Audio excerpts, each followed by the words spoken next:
Welcome to my YouTube channel Physics Iqra Academy. आज हम first year physics के जो यूनिट नंबर 1 है उसके जो टॉपिक है एरर एंड इट्स टाइप्स वो हम स्टार्ट करेंगे। इससे पहले जो फर्स्ट ईयर चैप्टर 1 के जो वीडियो है उसके अंदर हमने पढ़ा था एरर एंड अनसर्टेनिटी में डिफरेंस। एरर एंड अनसर्टेनिटी के डिफरेंस में भी हमने एरर की डिफिनीशन हमने लिखी थी। यहाँ पर मैंने दोबारा एरर की डिफिनीशन लिखी है। एरर क्या होता है, मेरे पास एक मार्कर है, इसकी लेंथ जो है सपोज कंपनी वालों ने की हुई है 7 सेंटीमीटर। 7 सेंटीमीटर इसकी लेंथ मेजर करके एरर को रिमूव करके इसके ऊपर लिखी हुई है। तो एरर करेक्ट करने के बाद जो मेजर्ड वैल्यू है उसको हम कहते हैं एक्चुअल या true value. 7 centimetre error remove करके उन्होंने लिखा हुआ है, लेकिन जब हम मेजर करेंगे तो हमारे पास वैल्यू आएगी 6। तो जो 6 है वो हमारे पास क्या है, मेजर्ड वैल्यू है। तो यहाँ पे मैं वैल्यूज इसके अंदर डाल सकता हूँ। एक्चुअल वैल्यू है 7, मेजर वैल्यू है 6, तो ये वैल्यू आएगी 1 सेंटीमीटर। एक्चुअल और मेजर वैल्यू में जो डिफरेंस है वो हमारे पास 1 सेंटीमीटर है। तो ये 1 सेंटीमीटर एरर है। एरर के 3 टाइप्स है। जो पहला है पर्सनल एरर। पर्सनल एरर को हम ग्रॉस एरर भी कहते हैं। दूसरा सिस्टमेटिक एरर। तीसरा हमारे पास है रैंडम एरर। सबसे पहले इन तीनों एरर का जो काज है वो हम आपको बताएंगे। हर एक के साथ भी हम लिखेंगे और कलेक्टिव काज को भी हम लिखेंगे। बाज़ दफ़ा सिर्फ what are the causes of error collectively लिखने के लिए आते हैं। कलेक्टिवली लिखने के लिए आते हैं तो आपको प्रॉब्लम ना हो, इसलिए मैं काज के लिए मैं यहाँ पर एक अलग हेडिंग भी लगाया है। हर एक के साथ भी अलग अलग भी मैंने लिखा है, तो दोनों को आपने अच्छी तरह से करना है। एरर क्यों आती है? एरर हवा चलने की वजह से आती है, ह्यूमिडिटी की वजह से आती है, इंस्ट्रूमेंट के अंदर खराबी होने की वजह से, इंस्ट्रूमेंट के अंदर जीरो एरर होने की वजह से आती है, और पुअर कैलिब्रेशन की वजह से। अगर इंस्ट्रूमेंट के ऊपर नंबरिंग गलत लिखा हो तो भी एरर आता है। जैसे कि 1 सेंटीमीटर में 10 मिलीमीटर होता है। अगर आप 1 सेंटीमीटर में 11 मिलीमीटर या 8 मिलीमीटर लिखें, या जो लाइनों के दरमियान जो स्पेसिंग छोटा या बड़ा हो, तो उस सूरत में भी रीडिंग गलत आएगी। उसको हम कहते हैं पुअर कैलिब्रेशन। थर्मल एक्सपेंशन और कॉन्ट्रैक्शन की वजह से एरर आती है, ग्रेविटी की वजह से आती है। एरर क्यों आते हैं? चाहे पर्सनल हो, चाहे रैंडम हो, चाहे सिस्टमेटिक हो, ये तीनों एरर इन्हीं की वजह से अराइज होती है। तो अब हम 1 बाय 1 इसको हम डिस्कस करेंगे। सबसे पहले पर्सनल एरर या ग्रॉस एरर।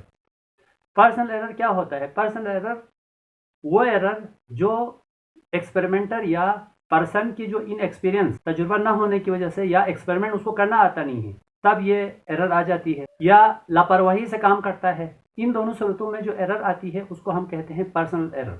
पर्सनल एरर का जो काज है वो इनएक्सपीरियंस या नेग्लिजेंस है, यानी कि या तो तजुर्बा ना होना, एक्सपेरिमेंट का परफॉर्म करना ना आना, या लापरवाही से करना, इसकी रीज़न है। पर्सनल एरर को हम कैसे रिमूव करेंगे? पर्सनल एरर को रिमूव करने के लिए हमें पहले एक्सपेरिमेंट करना सीखना चाहिए, फिर हम एक्सपेरिमेंट करें, और एक्सपेरिमेंट को केयरफुली करें, दिलचस्पी के साथ करें, ताकि हम करेक्ट वैल्यू हम मेजर कर सकें। सेकेंड नंबर पे है सिस्टमेटिक एरर।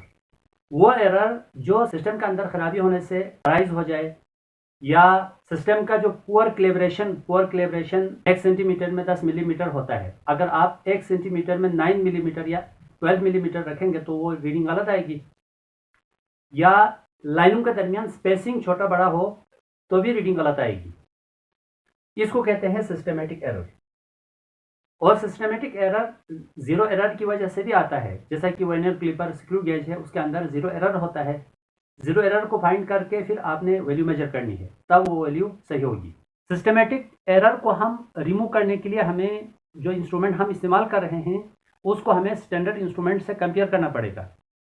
स्टैंडर्ड इंस्ट्रूमेंट से उसकी जो कैलिब्रेशन है उसको हमें चेक करना पड़ेगा।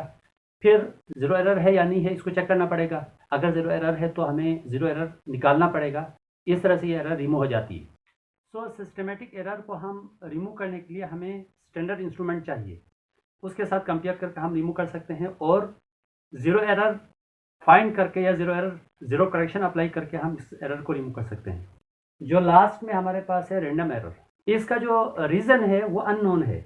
रैंडम एरर वो एरर होता है जो एक एक्सपर्ट एक स्टैंडर्ड इंस्ट्रूमेंट से सेम चीज़ की लेंथ मेजर करता है 3 से 4 दफ़ा, तो हर दफ़ा उसको डिफरेंट वैल्यू आ जाए, तो उसको हम कहते हैं रैंडम एरर। फॉर एग्जाम्पल, अभी मेरे पास स्केल है, स्केल के साथ मैं इस मार्कर की जो लेंथ है वो मेजर करूंगा, तो मेरे पास जो मार्कर की लेंथ है वो आती है 6 सेंटीमीटर।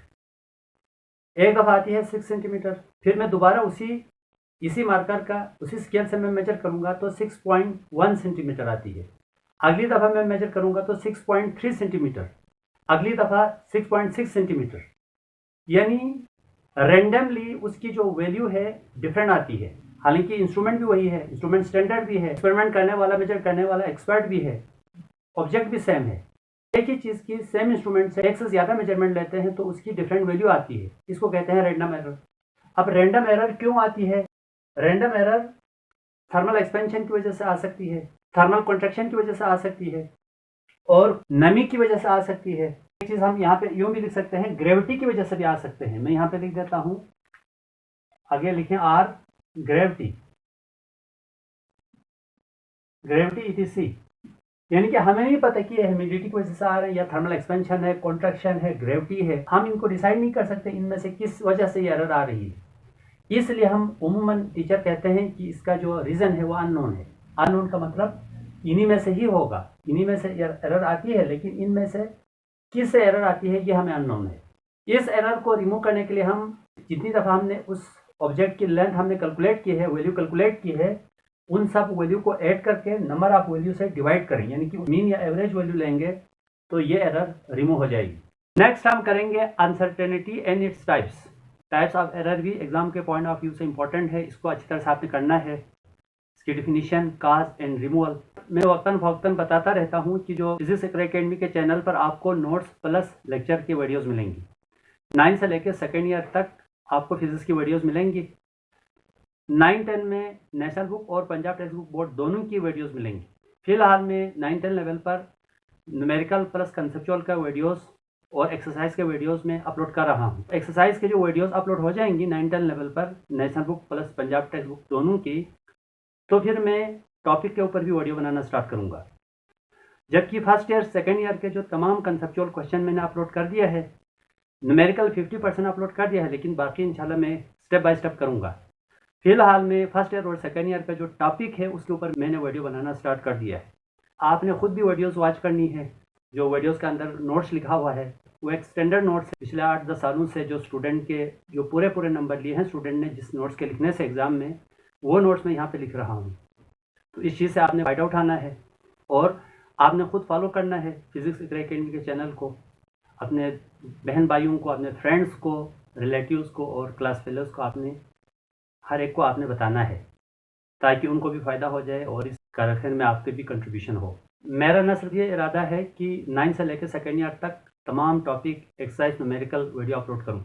मेरा ये भी इरादा है कि मैं आगे जाके BS और BSc लेवल के जो टॉपिक है वो भी मैं अपलोड करूँगा। बाकी जो सब्जेक्ट है केमिस्ट्री, बायो, मैथमेटिक्स, इंग्लिश, इंशाल्लाह ताला इस चैनल पे आपको उनके वीडियोज़ भी आपको मिलेंगी। जो मेहनत मैं आप पे कर रहा हूँ ये तभी फ्रूटफुल होगा जब आप खुद भी अपने ऊपर मेहनत करेंगे। आप खुद भी अपने ऊपर मेहनत करने का मतलब आप डेली याद करें। देखिए, कुछ भी करके आपने डेली वीडियोस 1 घंटा आपने वॉच करनी है। आप हफ्ते में एक ही दफ़ा आप डाउनलोड करके रखें, उस डाउनलोडेड वीडियोस को आप पूरा वीक आप देख सकते हैं। मैंने इसीलिए डाउनलोड का ऑप्शन मैंने ओपन रखा हुआ है, ये सिर्फ आपके लिए हमने रखा हुआ है। कोशिश की है हर चीज़ सिंप्लीफाइड करके मैं आपको समझाऊँ, और मैंने ये कोशिश की है कि कोई क्वेश्चन आपके माइंड में ना रहे। शुरू से एंड तक वीडियो को आप देखेंगे तो आपको 100% चीज़ें समझ आएंगी। फिर भी कोई चीज़ नहीं समझ आती तो आप नीचे कमेंट्स बॉक्स में आप क्वेश्चन कर सकते हैं। विदिन 1 वीक मैं उस क्वेश्चन का आंसर आपको दूंगा। तो इंशाल्लाह मुझसे जितने भी कोऑपरेशन चाहिए आपको, इंशाल्लाह ताला मैं आपको दूंगा। लेकिन इसके लिए ज़रूरी है आप खुद भी अपने ऊपर मेहनत करें, और मेहनत साल के शुरू से आपने करनी है। ये नहीं है कि आप एग्ज़ाम के करीब 1-2 महीना पहले आप स्टार्ट करें, उससे सिर्फ आप पास हो सकते हैं लेकिन आपके नंबर नहीं आ सकते। नंबर आने के लिए साल के स्टार्ट से मेहनत करना ज़रूरी है।